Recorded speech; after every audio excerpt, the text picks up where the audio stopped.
আমার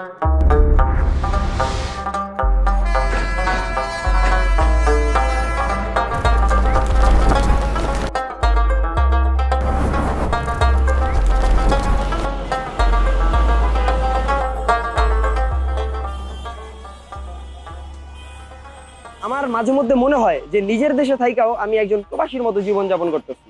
ঈদের মধ্যে আমার অনেক ডেলিভারি থাকে, যখন একটা অর্ডার কাস্টমারের কাছে পৌঁছে দিই তাদের মুখের হাসিটা দেখি যে সবার মধ্যে ঈদের আনন্দ ছড়ায় পড়ছে।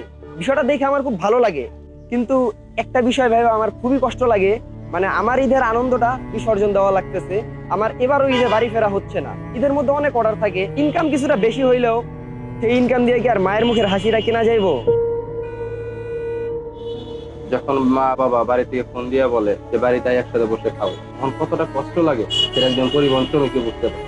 খারাপ লাগে তখন যখন তারা বাসায় চলে যায়। আমারও তো মন চাই আমি যদি এইভাবে আসতে পারতাম আমার বাড়ির ফ্যামিলির কাছে, আমার সন্তানটা আমার কাছে দৌড়ে আসবে, বাবা মা আসবে। এই যে সামনে ঈদ আসছে, বাড়িতে পৌঁছায় দেওয়ার জন্য আমরা কাজ করে যাচ্ছি, যার কারণে আমাদের খুশিটাকে ত্যাগ করে সবার আনন্দ ভাগাভাগি করার জন্য আমরা এই পরিবহনের সাথে যুক্ত।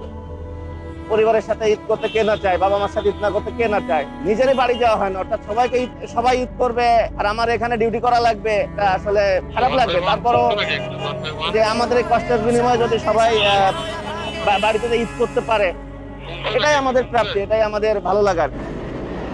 এই যে দেখেন ঈদ চলে আসছে, সবাই চলে যাবে, অফিসের সবাই বাসায় চলে যাচ্ছে, সেক্ষেত্রে আমরা কিন্তু চাইলেও যেতে পারতেছি না।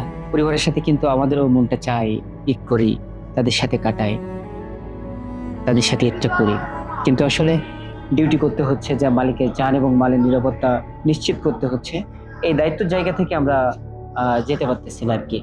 গত ঈদে যাওয়া হয় নাই, এই ঈদেও যাওয়া হবে না। এখন আমরা আমাদের জীবনটা প্রবাসীর মতো।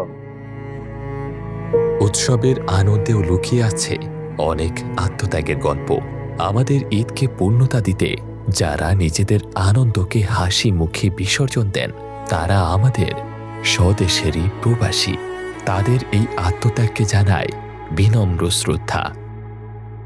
ঈদ মোবারক।